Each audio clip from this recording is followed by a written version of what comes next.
ہماری اعتکاف کورس کی چوتھی نشست ہے، چوتھی کلاس ہے۔ کل کی نشست میں ہم نے لیلۃ القدر کے حوالے سے چیزوں کو سمجھنے اور سیکھنے کی کوشش کی تھی۔ آج کی اس نشست میں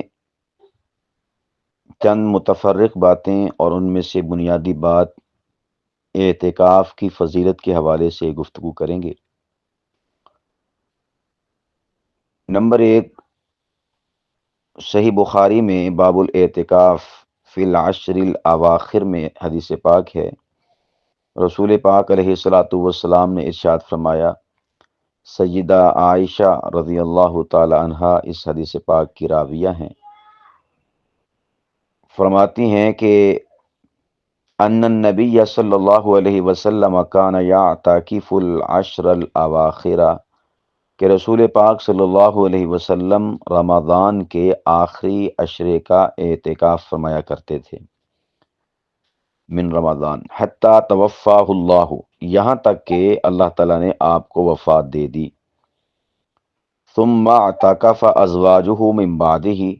پھر آپ کے بعد آپ کی ازواج مطہرات اعتکاف فرماتی رہی ہیں۔ اس حدیث پاک سے نمبر 1 تو رسول پاک صلی اللہ علیہ وسلم کا عمل معلوم ہوا کہ آپ علیہ الصلاۃ والسلام اعتکاف فرمایا کرتے تھے۔ نمبر 2، رمضان کے آخری عشرے میں اعتکاف کرنا،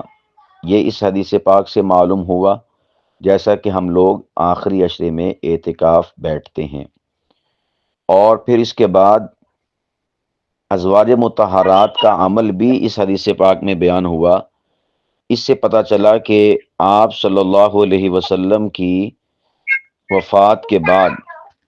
ازواج مطہرات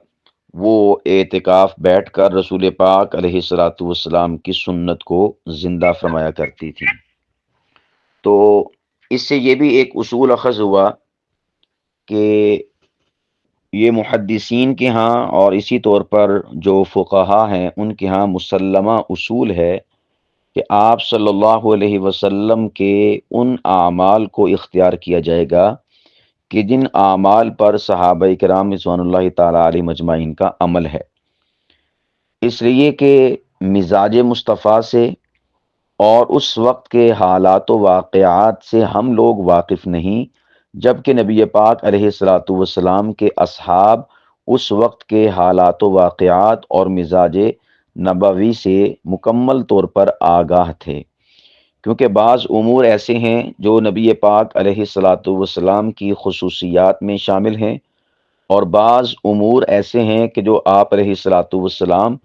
اور امت اس میں یکساں ہے، برابر ہے۔ مثال کے طور پر جس طرح نبی پاک علیہ الصلاۃ والسلام کی جو ازواج ہیں وہ 4 سے زائد تھیں، 11 کے قریب ازواج تھیں، تو اب امت کے لیے تو بیک وقت 11 یا اس کے قریب جو ازواج ہیں بیویاں رکھنا وہ جائز نہیں ہے۔ اور اس پر جب ہم نبی پاک علیہ الصلوۃ والسلام کا عمل دیکھتے ہیں تو وہ ہمیں 11 تک کی ازواج کا ملتا ہے، یا یوں سمجھ لیجئے کہ ایک وقت میں جو آل راؤنڈ رہی ہیں ازواج مطہرات ان کی تعداد تھی 9۔ تو اگر کوئی شخص رسول پاک علیہ الصلوۃ والسلام کے اس عمل کو لے کر عمل کرنا چاہے کہ جی اللہ کے نبی کی سنت ہے 9 ازواج مطہرات ازواج جو ہے ایک وقت میں اپنے نکاح میں رکھنا، تو یہ اس کا کہنا یہ غلط ہوگا۔ نمبر 1، اس کے اوپر دلائل تو نبویہ جو فرامین ہیں اس میں، اور اسی طور پر قرآنیہ جو فرامین ہیں اس میں موجود ہی ہیں، جیسا کہ پارہ نمبر 22 سورۃ الاحزاب میں اللہ سبحانہ و تعالیٰ نے فرمایا کہ اے حبیب علیہ الصلوۃ والسلام، یہ پابندی دوسروں کے لیے ہے جو مخصوص اللہ پاک کی ذات نے عدد رکھا ہے، آپ کے لیے کسی قسم کی پابندی نہیں ہے۔ باقی اس کے اوپر صحابہ کرام رضوان اللہ تعالیٰ علیہ مجمعین کا جب ہم عمل دیکھیں گے تو انہوں نے بیک وقت جو ازواج ہیں وہ 4 پر ہی اکتفا کیا، تو اس سے معلوم ہو جاتا ہے کہ وہ عمل نبی پاک کے ساتھ خاص تھا، اور فلاں والا عمل جو ہے وہ امت بھی اس کے اوپر عمل پیرا ہو سکتی ہے۔ تو انہی اعمال میں سے ایک عمل یہ اعتکاف والا ہے کہ رسول پاک علیہ الصلوۃ والسلام نے اپنی زندگی میں اعتکاف فرمایا۔ تو ازواج مطہرات بیان کر رہی ہیں کہ رسول پاک کی زندگی کے بعد ہم بھی اعتکاف کیا کرتی تھیں۔ مطلب کیا ہوا؟ اس سے یہ پتہ چلا کہ آپ علیہ الصلاۃ والسلام کا یہ عمل ایسا ہے کہ جو آپ علیہ الصلاۃ والسلام کی خصوصیت نہیں، بلکہ اس میں امت بھی شامل اور داخل ہے، امت نے بھی یہ کام کرنا ہے۔ اس کے بعد ایک اور حدیث پاک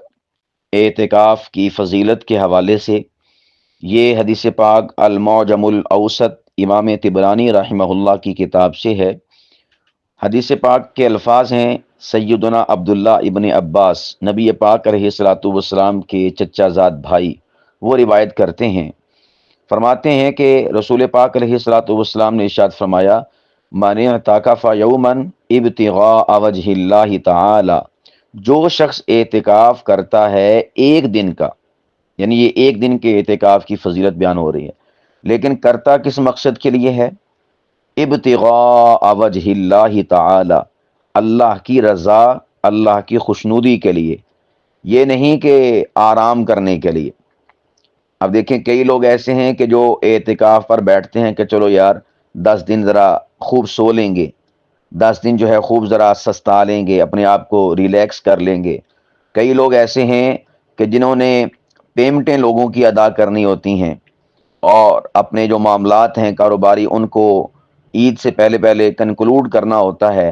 تو وہ ان معاملات سے بچنے کے لیے اعتکاف پر بیٹھ جاتے ہیں۔ تو ان وجوہات کی بنا پر نہیں، یا بعض ایسے بھی ہیں کہ انہیں پتہ ہے کہ فلاں مسجد میں سحری اور افطاری کمال درجے کی ہوتی ہے، تو کہتے چلو یار آخری اچھے سے مطلب کھا پی تو لبے نا ذرا پورے پار نہ۔ تو یہ جو اعتکاف ہے اس کی فضیلت نہیں، یہ اعتکاف تو ہے کھانے کے لیے، یہ اعتکاف تو ہے لوگوں سے بچنے کے لیے، یہ اعتکاف تو ہے دوسرے مقاصد کے لیے۔ تو اللہ کے نبی نے فرمایا ابتغاء وجہ اللہ، اللہ کی رضا کے لیے، اللہ کو خوش کرنے کے لیے، اللہ سبحانہ و تعالیٰ کی خوشنودی کے لیے جو شخص ایک دن کا اعتکاف کرے گا، اللہ سبحانہ و تعالیٰ اسے انعام کیا عطا فرمائیں گے؟ جعل اللہ بینہ و بین النار، اللہ تعالیٰ بنا دیں گے اس کے اور آگ یعنی جہنم کے درمیان ثلاث خنادق، فرمایا کہ 3 خندقوں کی آڑ بنا دیں گے، 3 خندقوں کا فاصلہ فرما دیں گے جہنم اور اس بندے کے درمیان، اور فرمایا کل خندق ابعد مما بین الخافقین، فرمایا کہ وہ جو خندق ہے وہ بھی کوئی معمولی اور چھوٹی سی نہیں، بلکہ اتنی ہے کہ آسمان زمین کے درمیان کی مسافت سے بھی وہ زیادہ چوڑی خندق ہے۔ اتنی زیادہ لمبی خندق جو ہے اللہ سبحانہ و تعالی 3 خندقیں بنا دیتے ہیں اس بندے کے اور جہنم کے درمیان، کہ جو شخص ایک دن کے لیے اللہ کی رضا کے لیے اعتکاف میں بیٹھتا ہے۔ تو یہ کتنی بڑی فضیلت کی اور کتنے بڑے شرف اور کمال کی بات ہے کہ اللہ سبحانہ و تعالی اس کی برکت سے جہنم سے انسان کو دوری عطا فرما دیتا ہے۔ یہ جو ہم دعا کرتے ہیں اللہم اجرنا من النار، تو گویا کہ اس کا اگر عملی نمونہ دیکھنا ہو تو معتکف ہے کہ جس کو اللہ پاک کی ذات نے یہ سرٹیفکیٹ دیا ہے رسول پاک علیہ الصلوۃ والسلام کی زبان سے کہ تو ایک دن اعتکاف بیٹھ میری رضا کے لیے، تو میں تیرے اور جہنم کے درمیان اتنے فاصلے بڑھا دوں گا۔ اور یہاں پر آپ دیکھیں ایک دن کے اعتکاف کی یہ فضیلت ہے، تو اس میں ایک اور بات بھی قابل غور ہے، یہاں پر الفاظ نہیں ہیں رمضان المبارک کے، یہ ویسے ہی نہیں ایک دن کے اعتکاف کا ذکر ہے، اور پھر جب رمضان کے آخری عشرے کا اعتکاف ہوگا تو اس کی فضیلت آپ خود سوچ لیں کہ کیا ہوگی، کیونکہ رمضان کے مہینے میں اللہ سبحانہ و تعالی جو انسان کے اعمال ہیں اس کا اجر اور ثواب انتہائی زیادہ بڑھا دیتے ہیں۔ جو نوافل ہوتے ہیں ان کا ثواب فرضوں کے برابر، اور جو فرض ہوتے ہیں ان کا ثواب 70 فرضوں کے برابر کر دیا جاتا ہے۔ تو رمضان کی جو فضیلت ہے اس کی وجہ سے اس عشرے کے اندر اعتکاف بیٹھنا یہ انسان کے اور زیادہ اعمال کے اندر نور پیدا کر دیتا ہے اور اس کی عظمت کو 4 چاند لگا دیتا ہے۔ یہ دوسری حدیث پاک تھی۔ اب ایک اور حدیث پاک، یہ سنن ابن ماجہ کی حدیث پاک ہے۔ بعض لوگ اس کتاب کو جب بولتے ہیں یا پڑھتے ہیں تو کہہ دیتے ہیں ابن ماجہ، یعنی جیم کے تشدید کے ساتھ، یہ غلط ہے، بلکہ صحیح لفظ ہوتا ہے سنن ابن ماجہ، یعنی بغیر تشدید کے جیم کے اوپر۔ اس میں حدیث پاک ہے سیدنا عبداللہ ابن عباس، وہی نبی پاک علیہ الصلوۃ والسلام کے چچا زاد بھائی، یہ روایت کرتے ہیں کہ ان رسول اللہ صلی اللہ علیہ وسلم قال فی المعتکف، رسول پاک علیہ الصلوۃ والسلام نے فرمایا کس کے بارے میں؟ فی المعتکف، معتکف اعتکاف میں بیٹھنے والے سے متعلقہ،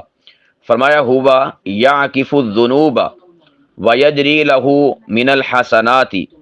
کعامل الحسنات کلہا، فرمایا کہ اعتکاف کرنے والا گناہوں سے محفوظ رہتا ہے، ہوا یعکف الذنوب، اعتکاف بیٹھنے والا گناہوں سے محفوظ رہتا ہے۔ ظاہر سی بات ہے کہ انسان جب مسجد میں ہوتا ہے تو بہت سارے گناہوں سے اوائڈ کرتا ہے، اجتناب کرتا ہے، پرہیز کرتا ہے، بچتا ہے، اور جب باہر کی زندگی میں ہوتا ہے معاملات اس کے برعکس ہوتے ہیں۔ تو یہ ایک پریکٹیکل ہمارے سامنے تجزیہ بھی ہے اور ہمارے سامنے تجربہ بھی ہے کہ جب انسان مسجد کے ماحول میں جاتا ہے تو آٹومیٹکلی وہ ان تمام تر گناہوں سے بچ جاتا ہے کہ جو انسان باہر کرتا ہے۔ لیکن اس میں آج کے زمانے میں ایک بات بالخصوص ہمیں غور و فکر کے ساتھ دیکھنی ہوگی، اور وہ ہے موبائل کا استعمال، کہ بعض لوگ ایسے ہیں کہ جو اعتکاف میں بیٹھ کر موبائل یوز کرتے ہیں، اور اس میں پھر آپ جانتے ہی ہیں واٹس ایپ ہے، اسٹیٹس ہیں، اور فیس بک ہے، انسٹا ہے، یوٹیوب ہے، یا دیگر جو ایپس ہیں سوشل، ان کا استعمال کرتے ہیں۔ تو اس کی وجہ سے پھر وہ گویا کہ تمام تر وہ گناہ کہ جس کی وجہ سے معتکف بچتا ہے آٹومیٹکلی مسجد میں بیٹھنے کی وجہ سے یا اعتکاف میں بیٹھنے کی وجہ سے، تو معاملات پھر وہی کے وہی ہو جاتے ہیں جو کہ انسان کی زندگی کے باہر کے معاملات ہیں، مسجد سے باہر اور اعتکاف سے باہر۔ تو اس لیے جب آپ نے اعتکاف میں بیٹھنا ہی ہے تو پھر وہاں پر موبائل رکھنے کا فائدہ کیا؟ ہاں، اگر بالفرض کوئی شخص کہے کہ میں نے گھر میں کال کرنی ہوتی ہے سحری کے لیے یا افطاری کے لیے یا کپڑے شپڑے منگوانے کے لیے یا کسی خاص کام کے لیے، تو پھر تو ٹھیک ہے، لیکن اس میں پھر وہ ضرورت کی حد تک ہی موبائل کو استعمال کرے۔ اور اس میں یہ بات بھی ملحوظ خاطر رہے کہ اعتکاف میں بیٹھ کر انسان کاروبار بھی کر سکتا ہے۔ یہ ہم جب کچھ فقہی مسائل کو ذکر کریں گے تو اس میں ان چیزوں کو ڈسکس کریں گے، لیکن سر دست چونکہ یہ بات ہماری گفتگو کے ریلیٹ ہے، اس لیے میں عرض کر دیتا ہوں کہ اعتکاف میں بیٹھ کر انسان جو ہے وہ کاروبار بھی کر سکتا ہے، اس کی اجازت ہے۔ اس اجازت میں اگر کوئی شخص فیس ٹو فیس ملاقات کرے کسی کے ساتھ اعتکاف میں تو بھی ٹھیک ہے، اور اگر کوئی شخص فون پہ ہی ڈیلنگ شیلنگ کرے، سودا بازی کرے تو بھی ٹھیک ہے، کسی قسم کا حرج نہیں ہے۔ یعنی یوں کہا جا سکتا ہے کہ اعتکاف میں بیٹھ کر اگر کوئی شخص ضرورت کے تحت اپنے موبائل کو استعمال کرتا ہے تو اس پر پابندی نہیں ہے، استعمال کیا جا سکتا ہے۔ ضرورت سے ہٹ کے کرتا ہے تو اس کی قطعاً بھی اجازت نہیں ہے، یا یوں کہہ لیجئے کہ پھر اعتکاف پر بیٹھنے کا آپ کو ثواب یا جو ایک مقصد تھا وہ آپ کو حاصل نہیں ہوگا موبائل کے اس قدر استعمال سے جو کہ حد سے تجاوز کر جائے۔ تو اس لیے جب آپ نے اعتکاف میں بیٹھنا ہے تو موبائل سے اوائڈ کرنا چاہیے، پرہیز کرنا چاہیے۔ بعض لوگ ایسے بھی ہوتے ہیں کہ جو اعتکاف میں جب بیٹھتے ہیں تو موبائل ہی آف کر دیتے ہیں، گھر میں رکھ دیتے ہیں۔ اس حوالے سے بھی اگر میں چند معلومات آپ احباب کو دینا چاہوں اور آپ کی اصلاح کے لیے چند باتیں عرض کرنا چاہوں تو یوں کہوں گا کہ دیکھیں، ہم پوری کی پوری جو اپنی لائف ہے اس میں لوگوں سے روابط میں رہتے ہیں۔ اب جب آپ اعتکاف پہ بیٹھ رہے ہیں اس وقت آپ اگر موبائل کو بند کر دیں گے، آف کر دیں گے، اور پھر جا کر عید پہ آن کریں گے، نہ جانے آپ کی وجہ سے، یعنی آپ کی اس عمل کی وجہ سے کتنے ہی لوگ پریشان ہوں گے جو آپ کے ساتھ رابطے میں رہتے ہیں۔ تو بہتر یہ ہے کہ اگر بالفرض آپ موبائل بند کرنا چاہتے ہیں 10 دن کے لیے مستقل، تو آپ اطلاع کر دیں، جس طرح عام طور پر جو سٹیٹس لگا لیا جاتا ہے کہ میں 10 دن کے لیے اعتکاف بیٹھ رہا ہوں، میرا موبائل بند ہوگا، عید والے دن جو ہے یا چاند رات کو میرا موبائل آن ہوگا۔ تو اس سے ہم دوسرے بھائیوں کو جو ہے تکلیف سے بھی بچا سکتے ہیں۔ اس لیے کہ کسی مسلمان کو تکلیف سے بچانا یہ بھی رسول پاک علیہ الصلاۃ والسلام کی تعلیمات کا حصہ ہے، اور اس سے جو ہے دوسرے مسلمان کو ہم ایذا رسانی سے بھی اپنے آپ کو بچا سکتے ہیں، تو اس کا ضرور اہتمام کرنا چاہیے۔ باقی اسی طرح وہ لوگ کہ جن کے ہمارے ساتھ معاملات وابستہ ہیں کاروباری لحاظ سے بالخصوص، یا ہم نے کوئی ان کے ساتھ وعدہ وعید اور میثاق کر رکھا ہے، تو اگر آپ اعتکاف پہ بیٹھ رہے ہیں تو اس بیٹھتے وقت اگر آپ نے موبائل بند کرنا ہے تو ان کو اطلاع کر دی جائے کہ بھئی معاملات عید کے بعد ہوں گے۔ کیوں؟ اس لیے کہ اگر آپ نے اپنا موبائل بند کر دیا، کیوں؟ اس لیے کہ جی میں اعتکاف پہ بیٹھا ہوں، اعتکاف میں موبائل آن نہیں کروں گا، استعمال نہیں کروں گا۔ اب وہ جو بیچارہ آپ کے ساتھ جس نے کوئی ڈیلنگ کی ہے، کوئی وعدہ کیا ہے، جو کمٹمنٹ کی ہے، اس بیچارے کا کیا قصور ہے؟ وہ بیچارہ نہ جانے کتنی کالیں کرے گا۔ ہم لوگ کیا کرتے ہیں کہ نیکی کا عمل کرتے ہیں، لیکن اس عمل کے برابر میں جو کسی کو ایذا اور تکلیف پہنچ رہی ہوتی ہے اس کا ہم کبھی بھی نہیں سوچتے۔ اس حوالے سے ہمارے علماء کو بالخصوص اویئرنس معاشرے میں دینی چاہیے، بلکہ میں یہاں پر عرض کروں کہ ہمارے علماء ہی اس کام میں ملوث ہیں۔ علماء کہہ لیں یا ائمہ کہہ لیں یا خطبہ کہہ لیں۔ وہ کیسے؟ مثال میں آپ احباب کے گوش گزار کر دیتا ہوں۔ آپ نے دیکھا ہوگا اپنے ارد گرد بوقت سحر، صبح کے وقت میں، کہ جب لوگ کھانے پینے میں سحری میں مشغول ہوتے ہیں، کچھ لوگ تہجد میں مشغول ہوتے ہیں، کچھ دعا و مناجات میں مشغول ہوتے ہیں، تو آس پاس کی جو مساجد ہیں ان کے سپیکرز کھلے ہوتے ہیں اور وہ اس میں نعتیں پڑھ رہے ہوتے ہیں، حمدیں پڑھ رہے ہوتے ہیں۔ ویسے ہم تو شاذ و نادری ہوتی ہے، زیادہ تو نعتیں پڑھی جا رہی ہوتی ہیں،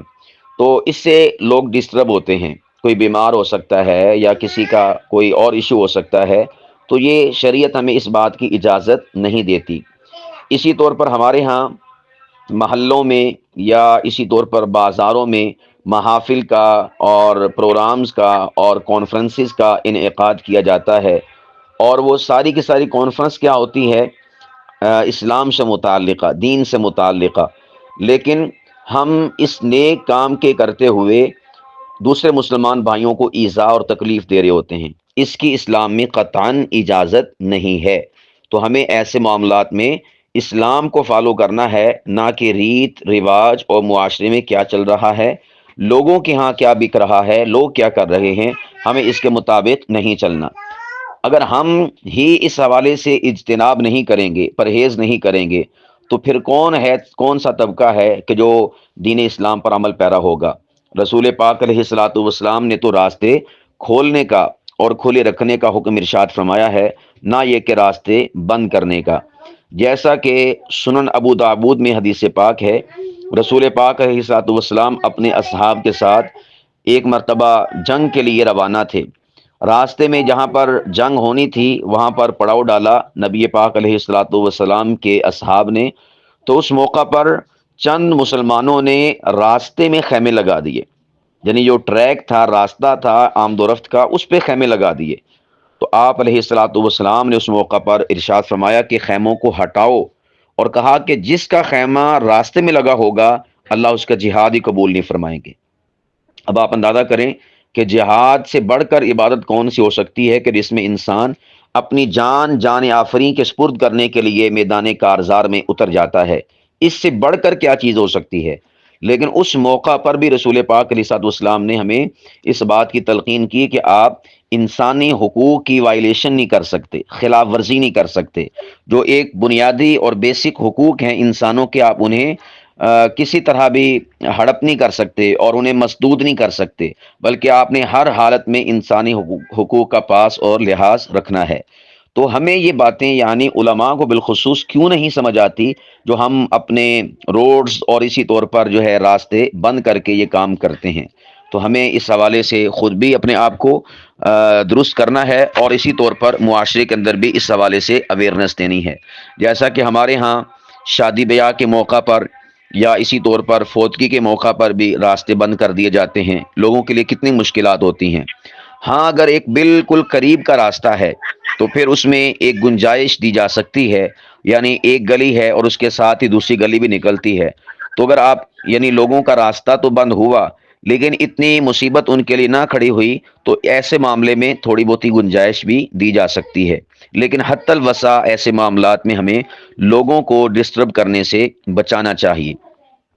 اب دیکھیں، مسجد کے پاس گھر لینا اور مسجد کے پاس آنا ہر مسلمان کی خواہش ہے کہ میرے گھر کے قریب مسجد ہو، لیکن یقین جانے کہ کئی لوگ ایسے ہیں کہ جو مسجد کے قریب گھر ہونے کی وجہ سے گھر بھلے بہتر کیوں نہ ہو یا لوکیشن اچھی کیوں نہ ہو وہ گھر چھوڑ دیتے ہیں، یعنی وہ لیتے نہیں ہیں۔ کیوں نہیں لیتے؟ انہیں پتہ ہے کہ ہر وقت ہمارے کان میں سپیکر چلتا رہے گا، ہمارے کان ڈسٹرب ہوتے رہیں گے۔ ان معاملات میں سب سے زیادہ جو ہمارے بریلوی بھائی ہیں وہ کہہ لیں کہ ملوث ہیں، اور وہ خلاف ورزی کرتے ہیں شریعت کی بھی، قانون کی بھی، اور اخلاقی اعتبار سے بھی۔ نمبر دو دیہاتی علاقے ہوتے ہیں، ان میں بھی اس حوالے سے زیادہ وائلیشن کی جاتی ہے۔ ہمیں ان چیزوں پر غور و فکر کرنا چاہیے، ہماری وجہ سے کسی مسلمان کو تکلیف نہ پہنچے۔ ہمیں شریعت کو ہر لحاظ سے فالو کرنا ہے، زمانے میں کیا چل رہا ہے ان چیزوں کو فالو نہیں کرنا، تو کسی کو تکلیف نہ دیں۔ اسی طور پر آپ دیکھیں، حجر اسود کا جب بوسہ لینے کی باری آتی ہے بیت اللہ شریف میں، وہاں پر بھی دھکم پیل ہو رہی ہوتی ہے، شریعت تو اس کی اجازت نہیں دیتی۔ حجر اسود کا بوسہ لینا کیا کوئی فرض ہے؟ کیا کوئی واجب ہے؟ نہیں، لیکن مسلمان کی رسپیکٹ، اس کی تعظیم، اس کی توقیر، اس کی عزت نفس، اس کا خیال رکھنا، یہ اسلام کے اندر فرض ہے اور بہت زیادہ اہمیت کا حامل ہے۔ تو ہم ایک سنت عمل یا مستحب عمل کو اختیار کرنے کے لیے اور اس کی پابندی کے لیے اور اس کے حصول کے لیے کئی سارے فرائض کو ترک کر رہے ہوتے ہیں، کئی سارے فرائض کو چھوڑ رہے ہوتے ہیں، ہماری توجہ اس طرف نہیں ہوتی۔ حتیٰ کہ حدیث پاک میں آتا ہے کہ رسول پاک علیہ الصلاۃ والسلام کے زمانہ میں جب اعتکاف میں لوگ بیٹھے ہوئے تھے تو اعتکاف گاہ سے اونچی آواز سے قرآن کریم پڑھنے کی آواز آ رہی تھی۔ رسول پاک علیہ الصلاۃ والسلام اس اعتکاف گاہ میں گئے اور اس تلاوت کرنے والے کو منع فرمایا کہ بھئی کچھ لوگ اللہ سے مناجات کر رہے ہیں اپنے اپنے اعتکاف گاہوں میں، اور تو یہاں پر بیٹھے ہوئے اونچی آواز سے تلاوت کر رہا ہے، ان کو ڈسٹرب کر رہا ہے۔ تو نبی پاک علیہ الصلوۃ والسلام نے منع فرما دیا۔ آپ اندازہ کریں، ہم جیسا ہوتا تو وہ شاید معاملہ اس کے برعکس کرتا ہے، بھی واہ واہ کیا بات ہے، کیا بات ہے، بڑی چس آ رہی، بڑا سواد آ رہا، بڑا مزہ آ رہا، اور اچھی آواز نال۔ نہیں، اللہ کے نبی علیہ الصلوۃ والسلام کو اللہ پاک کی ذات نے سراپا شریعت بنایا تھا، ان کا قول، بول اور عمل یہ سب کا سب شریعت کے موافق تھا۔ تو ہم علماء نے اس حوالے سے زیادہ پابندی کرنی ہے، لوگوں کو اویئرنیس دینی ہے۔ اگر کوئی پاس شخص سویا ہو تو ظاہر سی بات ہے کہ فقہاء کرام فرماتے ہیں کہ پاس اونچی آواز سے آپ قرآن کریم کی تلاوت نہیں کر سکتے، حالانکہ قرآن کریم کی تلاوت باعث اجر، باعث ثواب ہے، باعث سعادت ہے، باعث برکت ہے، لیکن باوجود اس کی آپ یہ کام نہیں کر سکتے۔ وجہ کیا ہے؟ کہ ایک مسلمان کو تکلیف پہنچ رہی ہے۔ تو اسلام کے اندر یہ اتنی زیادہ اہمیت کی حامل چیز ہے، تو ہمیں اس حوالے سے بہت زیادہ احتیاط کرنے کی کوشش کرنی چاہیے۔ تو میں عرض کر رہا تھا کہ جب آپ اپنے موبائل کو بند کر لیتے ہیں اپنے لیے کہ جی میں ذرا سکون کے ساتھ، آرام کے ساتھ اللہ کی عبادت میں اپنا وقت صرف کر سکوں، تو اس کی وجہ سے جو آپ کے معاملات زندگی چل رہے تھے لوگوں کے ساتھ، جو آپ نے کچھ پیسے کے لین دین کرنا تھا یا کوئی وعدہ وعید کیا ہوا تھا، تو وہ جو لوگ ڈسٹرب ہوتے ہیں اور بیچارے مشقت کا شکار ہوتے ہیں، بتائیں ان کا گناہ کس کے سر جائے گا؟ ان کی تکلیف اور مشقت کا ازالہ کیسے ہوگا؟ یہ نہ ہو کہ ہم اعتکاف میں بھی بیٹھیں، وقت بھی یہاں پر صرف کریں، اور لوگوں کی اس طرح سے تکلیف ہماری طرف سے جو پہنچے گی اس کی وجہ سے اللہ پاک کی ذات ہمارے اعتکاف کو ہی اپنی بارگاہ میں قبول نہ کرے۔ تو اس لیے جب نیکی کا کام کریں، معاملات کو نمٹا کر، ہوش مندی کے ساتھ، نہ یہ کہ بے ہوشی کے ساتھ اور بے وقوفی کے ساتھ۔ یہ بے وقوفی ہے اس قسم کی کہ بس یہ موبائل بند کر چھڑے، اللہ اللہ خیر صلاح، نہیں، قطعاً اسلام میں اس کی اجازت نہیں ہے۔ تو ہمیں اس بات کا اہتمام کرنا چاہیے۔ تو آپ اس کو بتا دیں میسج کے ذریعے سے یا اسٹیٹس کے ذریعے سے یا کسی اور طریقے سے کہ بھئی ان 10 ایام کے لیے میرا موبائل بند ہوگا، اس کے بعد کھلے گا، کم از کم وہ بندہ تکلیف اور دشواری سے تو محفوظ ہو جائے گا۔ تو نبی پاک علیہ الصلوۃ والسلام نے فرمایا ہوا یعکف الذنوب، کہ وہ رکا رہتا ہے۔ اب دیکھیں یہاں پر بھی ایک بڑی قابل غور بات ہے لغت کے اعتبار سے کہ لفظ استعمال ہوا یعکف۔ یعکف یہ اعتکاف سے ہی مشتق ہے، اور میں نے عرض کیا تھا کہ اعتکاف کا معنی ہوتا ہے ٹھہرنا، رکنا۔ تو یہ اعتکاف کا جو لفظ ہے یعکفو، لکھا ہے یعکف الذنوب، حدیث پاک کے جو الفاظ ہیں یعکف الذنوب، کہ وہ ذنوب سے ٹھہر جاتا ہے، رک جاتا ہے، گناہوں سے بچ جاتا ہے، گناہ کرنے سے رک جاتا ہے۔ تو گویا اس سے لفظ اعتکاف کا معنی بھی مترشح اور واضح ہو گیا، ہمیں پتہ چل گیا کہ اعتکاف کا معنی ہوتا ہے ٹھہرنا اور رکنا۔ تو یہ بھی اعتکاف کی فضیلت ہے اور اس کی برکت ہے کہ انسان کئی سارے گناہوں سے اپنے آپ کو محفوظ کر لیتا ہے۔ اور اللہ کے نبی نے فرمایا ایک بڑی قابل غور بات ہے، وَيَجْرِي لَهُ مِنَ الْحَسَنَاتِ، اور اس کی تمام نیکیاں جاری رہتی ہیں، کَعَامِلِ الْحَسَنَاتِ كُلِّهَا، جیسے کہ وہ ان کو خود کرتا رہا ہو۔ اس کو بھی آپ ذرا سمجھ لیں، بعض لوگ اس کو مس کوٹ کرتے ہیں، یعنی غلط طریق سے لوگوں کے سامنے پیش کرتے ہیں، کہتے ہیں کہ جی اگر کوئی بندہ اعتکاف میں بیٹھا ہے تو اعتکاف میں بیٹھنے والا اس کے وہ گناہوں سے تو بچتا ہی ہے، اس کے ساتھ ساتھ اسے جو لوگ نیکیاں کر رہے ہوتے ہیں اس کا ثواب ملتا رہتا ہے، ثواب ملتا رہتا ہے۔ یہ بات غلط ہے، یہ بات تفہیم حدیث کے خلاف ہے۔ فہم حدیث پاک میں یہ نقض وارد ہوتا ہے اس بات کو بیان کرنے سے۔ فہم حدیث کیا ہے صحیح، وہ کیا ہے؟ اللہ کے نبی نے فرمایا کعامل الحسنات کلیہا، عامل کا لفظ استعمال فرمایا کہ ایسی حسنات اور ایسی نیکیاں کہ جو مسجد سے باہر ہونے کی وجہ سے وہ کیا کرتا تھا، اب مسجد میں بیٹھنے کی وجہ سے یا اعتکاف میں بیٹھنے کی وجہ سے وہ ان نیکیوں کو نہیں کر سکتا، تو فرمایا کہ اللہ سبحانہ و تعالی باوجود اس کے اس بندے کو ان نیکیوں کا اجر اور ثواب اعتکاف میں بیٹھنے کی وجہ سے عطا فرماتے رہتے ہیں۔ مثال کے طور پر ایک شخص اعتکاف میں بیٹھا، اس کا اعتکاف میں بیٹھنے سے پہلے معمول تھا کہ وہ ہر روز اپنے والدین کی زیارت کے لیے جاتا تھا، ان کی میل ملاقات کے لیے جاتا تھا اور ان کو دباتا تھا، ان کی خدمت کرتا تھا۔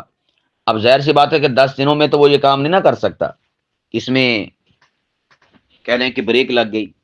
تو نبی پاک علیہ الصلوۃ والسلام نے اعتکاف کی برکت اور اس کا فائدہ یہ بیان فرمایا کہ تو اگرچہ ان 10 ایام میں اپنے ماں باپ کی زیارت کے لیے نہیں جا سکتا، ان کی خدمت نہیں کر سکتا، لیکن اعتکاف ایسی بابرکت چیز ہے کہ اللہ پاک کی ذات ان 10 دنوں میں جو تیری چھٹی ہو جائے گی اس کو تیرے نامہ اعمال میں چھٹی نہیں لکھے گا، بلکہ اللہ سبحانہ و تعالیٰ اس کو باعث اجر و ثواب اسی طرح لکھے گا جیسا کہ عام روٹین میں تھا۔ یہ کتنی برکت ہے اعتکاف کی! آپ عمل نہیں کر رہے، حالانکہ آپ اس سے پہلے عمل کرتے تھے، لیکن اعتکاف کی وجہ سے آپ وہ عمل نہیں کر پا رہے، اللہ پاک فرماتے کہ ہم آپ کو پورا اس کا اجر عطا فرمائیں گے۔ یہ ہے کعامل، جیسا کہ وہ عامل تھا اس کے اوپر۔ اسی طور پر اگر وہ شخص بیمار پرسی کرتا تھا، تیمارداری کیا کرتا تھا، کسی کی بھی،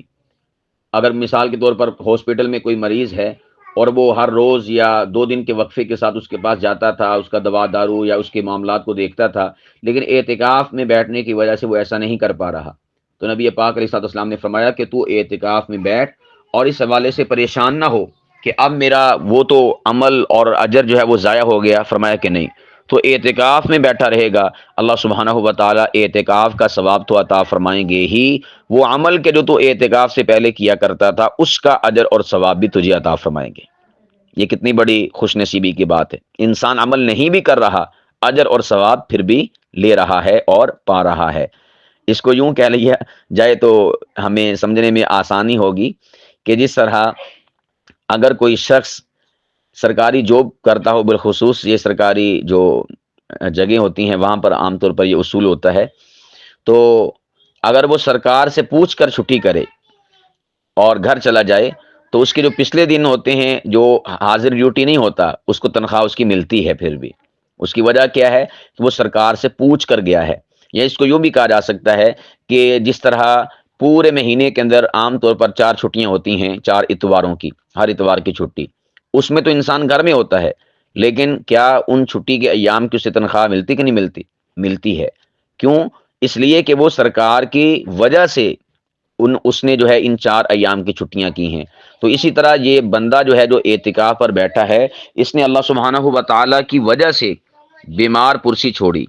اس نے اللہ سبحانہ و تعالیٰ کے حکم اور اطاعت اور سنت مصطفیٰ کی وجہ سے کسی نیک کام کو جو کہ مسجد سے باہر ہوتا تھا کرنے سے یہ بچا اور رکا اور نہیں کر سکتا، تو اللہ سبحانہ و تعالیٰ اس کی پیمنٹ بھی اس انسان کو دیتے ہیں، یعنی اس کا اجر اور ثواب بھی اور انعام بھی اس انسان کو معتکف کو دیتے ہیں۔ تو یہ ہے اس حدیث پاک کا فہم،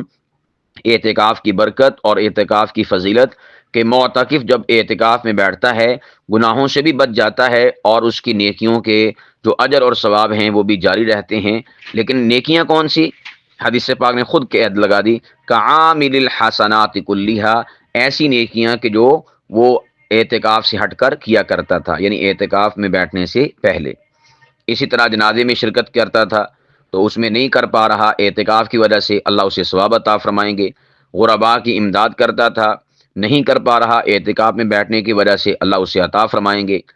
اور اسی طور پر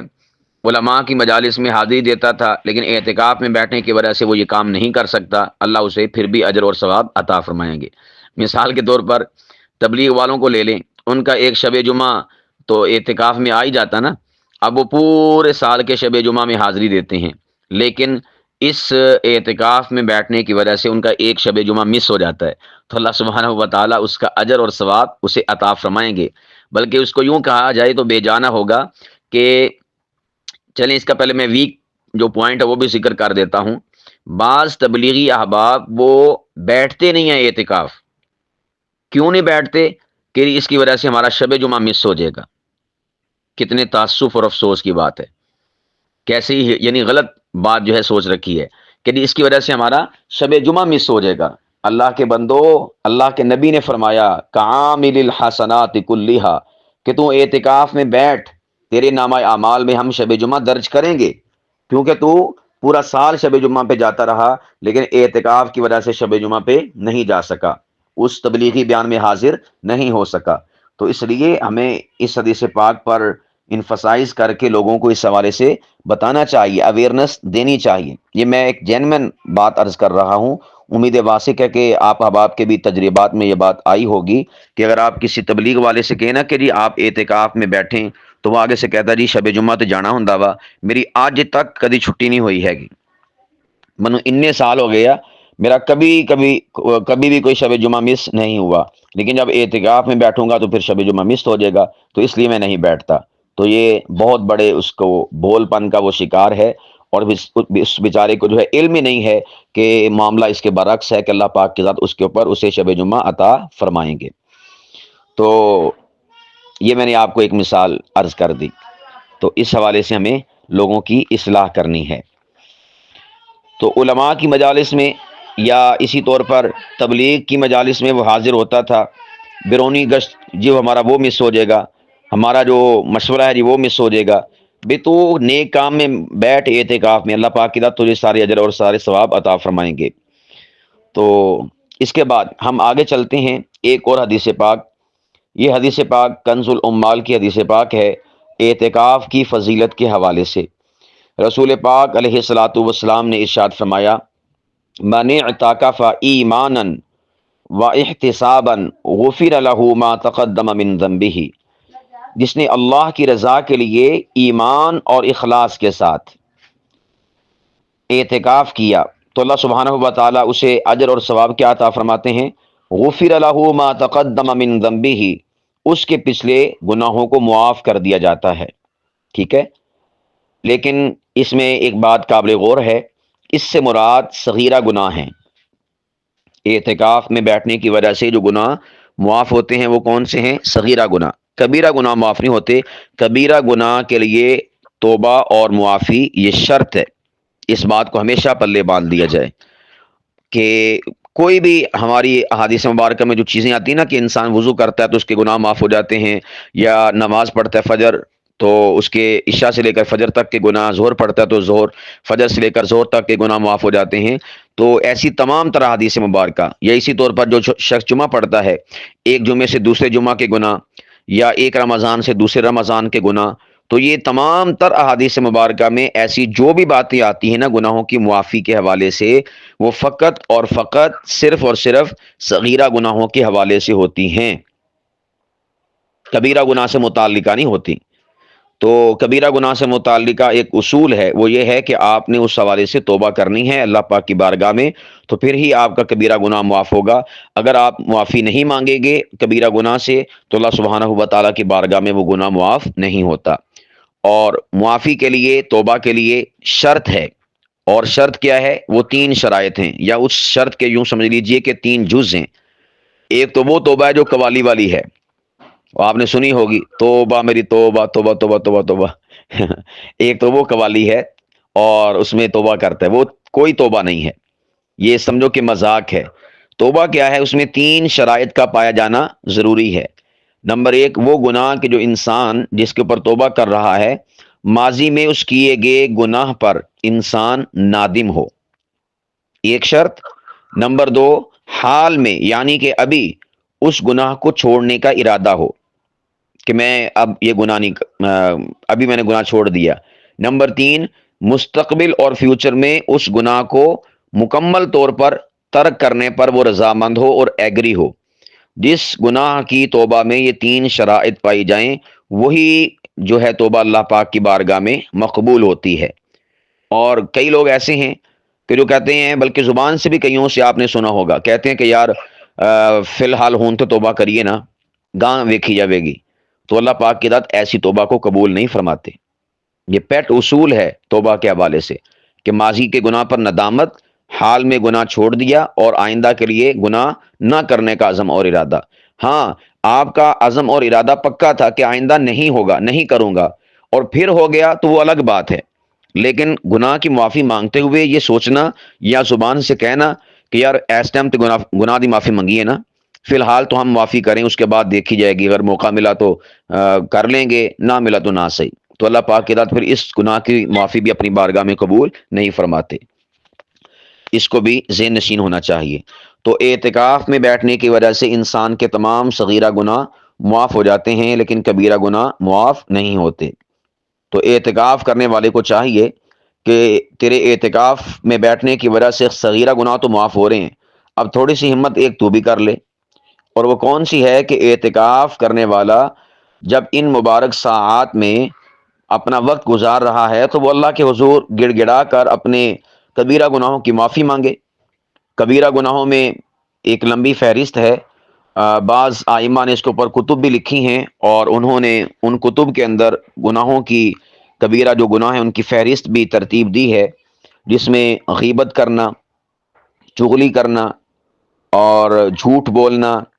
اسی طور پر کسی کو ایذا اور تکلیف دینا، ہاتھ سے ہو یا بھلے زبان سے ہو، زبان سے تکلیف دینا یہ بھی کبیرہ گناہوں میں سے گناہ ہے۔ کسی کی انسلٹ اور توہین کرنا، کسی کو کسی ایسے کے سامنے بے عزت کرنا کہ جس کے ہاں اس کا بڑا مقام اور رتبہ ہو، مثال کے طور پر جس طرح آج کل کے بے وقوف اور احمق اور جاہل قسم کے لوگ اپنے بچے کی فیور میں کلاس میں آ کر استاد کو مارنا شروع کر دیتے ہیں، یا استاد کی بے عزتی شروع کر دیتے ہیں، یا اونچا اونچا بولنا شروع کر دیتے ہیں، یا اسی طور پر بعض ایسے ناہنجار قسم کے احمق قسم کے لوگ ہوتے ہیں کہ جو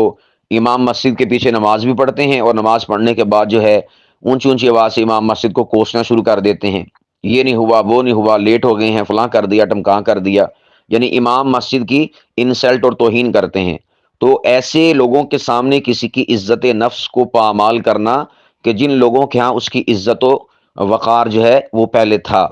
تو اللہ کے نبی علیہ الصلوۃ والسلام کی شریعت کے مطابق یہ بھی کیا ہے؟ گناہ کبیرہ ہے۔ تو ایسے گناہ جو کبیرہ گناہ ہیں ان سے اللہ پاک کی بارگاہ سے توبہ و استغفار کرنا چاہیے اور معافی مانگنی چاہیے۔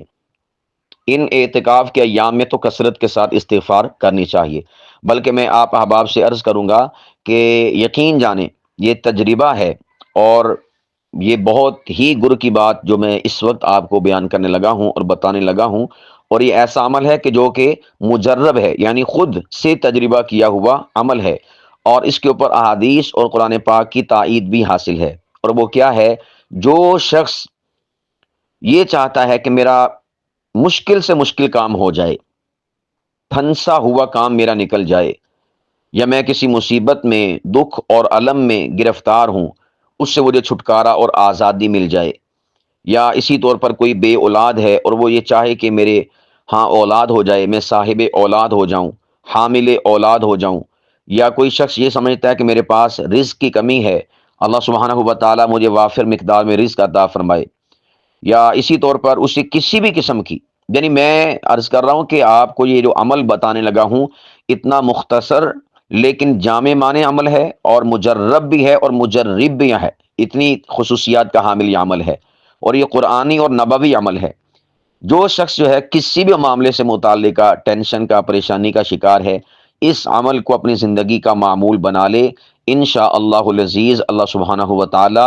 جود و سخا کی بارش اس پہ فرمائیں گے، کرم اور عنایات کی برکھا اس کے اوپر برسائیں گے، اور اس کی زندگی خوشیوں سے معطر اور معمبر اور مشرف ہو جائے گی۔ اور وہ عمل کون سا ہے؟ بالکل مختصر، بالکل چھوٹا سا، کہ آپ اپنی زبان پر استغفر اللہ، استغفر اللہ، استغفر اللہ، اس کو چلتے پھرتے، اٹھتے بیٹھتے، سوتے جاگتے، ہر وقت جو ہے اپنی زبان پر اس کو جاری کر لیں۔ یعنی یوں سمجھ لیجئے کہ بے ساختہ آپ کی زبان سے یہ جملہ نکلتا ہی رہے، نکلتا ہی رہے، نکلتا ہی رہے، تو اللہ سبحانہ و تعالیٰ آپ کو کسی بھی قسم کی ٹینشن میں مبتلا نہیں کریں گے۔ مبتلا ہوں گے تو آپ کو آزادی، خلاصی اور چھٹکارا مل جائے گا، جو بھی آپ کی پرابلمز ہیں وہ انشاءاللہ حل ہو جائیں گے۔ قرآن کریم اللہ پاک کی ذات نے پارہ نمبر 29 سورہ نوح اور رکوع نمبر 1 میں اس کی جو برکات ہے اس کو بیان فرمایا ہے کہ ہم استغفار کی برکت سے انسان کو اولاد بھی عطا فرماتے ہیں، مال کا دوام اور کثرت اور بڑھوتری اور زیادتی بھی عطا فرماتے ہیں، اور اس کے ساتھ ساتھ انسان کی زندگی کو سکھ اور چین بھی، امن اور آشتی بھی عطا فرماتے ہیں۔ تو اس کو اپنی زندگی کا معمول بنانا چاہیے۔ آپ لمبا استغفار نہ پڑھیں، بس یہ مختصر جملہ، یعنی میں نے کہا بھی چل رہے ہیں، پھر رہے ہیں، موٹر سائیکل پہ جا رہے ہیں، سائیکل پہ جا رہے ہیں، مشین چلا رہے ہیں، کوئی کام کر رہے ہیں، کوئی بھی کام کر رہے ہیں، بس آپ استغفر اللہ، استغفر اللہ، استغفر اللہ، یہ عمل جو ہے آپ کرتے رہیں، اس کو پڑھتے رہیں۔ بلکہ میں اگر آپ احباب سے کہوں کہ آج کی آپ ڈیٹ نوٹ کر لیں، اور آج کی ڈیٹ کے بعد 40 دن کی آپ جو ہے تاریخ نوٹ کر لیں کہ فلاں دن جو ہے 40 دن بنتے ہیں، ان 40 ایام میں آپ چلتے پھرتے، اٹھتے بیٹھتے، سوتے جاگتے استغفر اللہ، استغفر اللہ، بس یہ پڑھتے رہیں۔ 40 دن میں آپ کی زندگی میں انقلاب نہ آئے تو آپ مجھ سے رابطہ کیجئے گا کہ آپ نے عمل غلط بتایا تھا۔ حالانکہ یہ غلط نہیں ہے، یہ تو قرآن پاک کا بتایا ہوا، میرا ذاتی عمل تھوڑی ہے، لیکن میں آپ کو اتنے وثوق کے ساتھ اور رسوخ کے ساتھ اور پورے کانفیڈنس اور پورے پیشن کے ساتھ عرض کر رہا ہوں کہ یہ میرا اپنا ذاتی مجرب عمل ہے۔ اللہ پاک کی ذات آپ کی جیب میں، آپ کے مال میں کبھی تھوڑ نہیں آنے دے گا، کبھی کمی نہیں آنے دے گا، اگر آپ اس کو اپنی زندگی کا معمول بنا لیتے ہیں تو ضرور اس کو معمول بنائیے گا، استغفر اللہ کو۔ اچھا، بعض پوچھ رہے ہوتے ہیں استغفر اللہ ہوتا ہے یا استغفار ہوتا ہے یا استغفار ہوتا ہے، تو اس حوالے سے بھی میں عرض کر دوں۔ نمبر 1، یہ جو ہم بولتے ہیں نا کہ ہمیں اللہ پاک کی بارگاہ میں توبہ و استغفار کرنا چاہیے، تو یہ لفظ ہوتا ہے استغفار،